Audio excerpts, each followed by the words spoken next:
egotism means depravity. But in fact, the opposite is the case. Idealism is a covert realization of one's self as ego.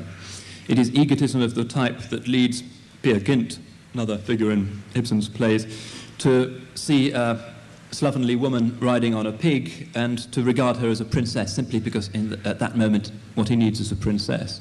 So idealism is nothing but romantic fancy. Hence, with hindsight, we would classify Hitler as an idealist and his Third Reich as a disastrous inversion of the Third Kingdom, which, as with the Hitlerite Julian, comes to grief on an eastern battlefield. For Ibsen, I hope you'll be patient with me here, but what I'm getting at is that these important Western thinkers are moving towards a new ideal for Europe, now that the Christian ideal and the pagan ideal don't seem to work. For Ibsen, our humanity is unearthed by a realist rediscovery of what he calls joy of life, which is repressed when we don't act, when we see sinful structures and oppression in the world, and also repressed by our repression of our own sexuality. In another of Ibsen's plays, Rosmersholm, we find a figure called Pastor Rosmer who abandons his family's political conservatism in favor of social activism and discovers a sexual nature that his conventional wife will not arouse. And for Shaw, in his commentary on this play, this country parson gropes towards self-realization by losing his Christianity and through the awareness that he must act for the consummation of his physical nature and for the ennoblement of society. So as Shaw notes, he looks at the world with some dim prevision of the Third Empire. Now Shaw, as some of you will know, an individual who had considerable interest in Islam, acknowledged the vast influence of Ibsen on his own work. And this is certainly nowhere more conspicuous than in this interesting opposition of idealism to realism. For him, pacifism, or militarism, and sexual repression were the most manifest representations of idealism. And in fact, most of Shaw's early plays are simply pegs on which to hang this tension.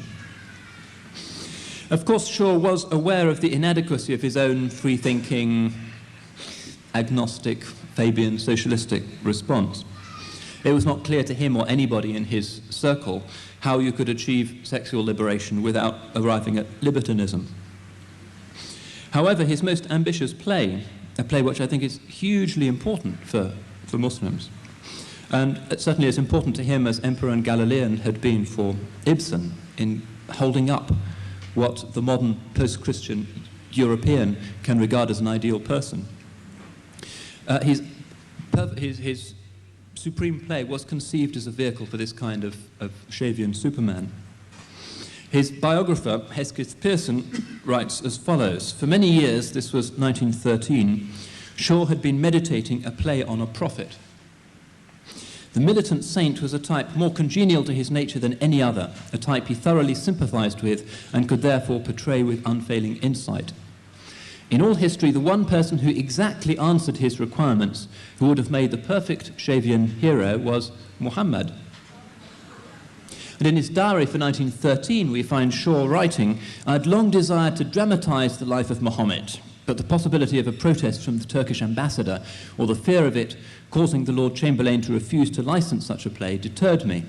And so, as we learn, he wrote St. Joan instead, which is his play on about Joan of Arc. Now Shaw, like Ibsen, like many people in that generation, loved God, his definition of God, but was really annoyed by Christianity. He described Christianity as a growing thing that was finally suppressed by the crucifixion, which preached an atonement which was an insane vengeance bought off by a trumpery expiation. Its ideology of turning the other cheek, non-resistance, was a charter for tyrants, and usually defeated even its own purpose of establishing a space for religion. He says social salvation must come before individual righteousness is possible. Exact opposite, really, of the Christian view. So Joan of Arc, or the outline of the Prophet, alayhi salatu wasalam, which we can dimly read between the lines of his play, is a born leader whose voices heard from God are genuine. This is the only stage direction in Shaw which is not the prelude to the exposure of some fraud or humbug. She is, as he says, a protesting prophet, subverter, active agent of the life force, who is condemned by idealists, the church, who opposes convention but upholds the sanctity of the political virtues because, as Shaw believed passionately, government is impossible without religion.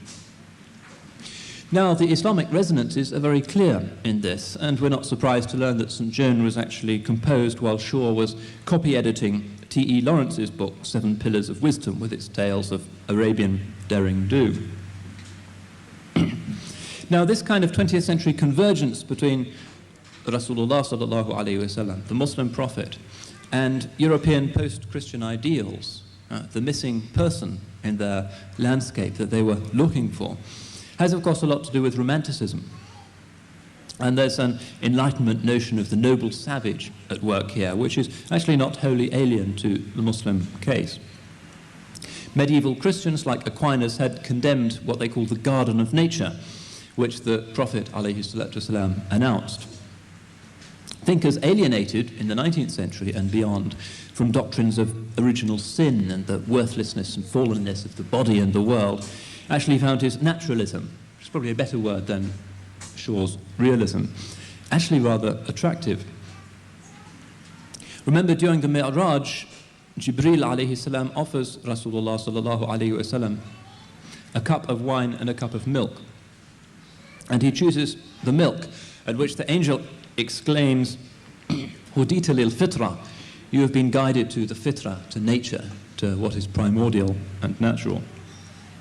Because in taking nourishment from Allah directly from the natural world, rather than at one remove via a process of fermentation and corruption, Rasulullah sallallahu alayhi wasallam is confirming the fully theophanic nature of the world and our ability to be reconciled to Allah subhanahu wa ta'ala by being reconciled to the world, which is precisely what the Christians thought couldn't happen. When you're Allah's Khalifa, that means you're the Khalifa fil ard. This incident, milk over wine, is clearly intended as a refutation of Christian sacramentalism, that the substance is something that is not of the world. It has been spiritualized through fermentation and thereby moved above the world. It has been sublimed in some sense. The Christians have their own metaphors for understanding why wine is identified with the blood of Christ. But we choose the milk. But of course the corollary of this, which is of huge contemporary importance and is one reason why Islam intrinsically speaks to the modern condition, all worried about the biosphere nowadays, is that to be at peace with the earth, one must be at peace with heaven. Anyway, I should stop. I've spoken for too long. I hope it's been clear in these various literary meanderings that we can genuinely say that the West is looking for someone, and that someone is not the Christ of the New Testament, celibate and uninterested in politics. Through people like Ibsen and Shaw and some of the great conscientious protesters of the last 100 years or so, we can see that the West is looking for another model of human perfection.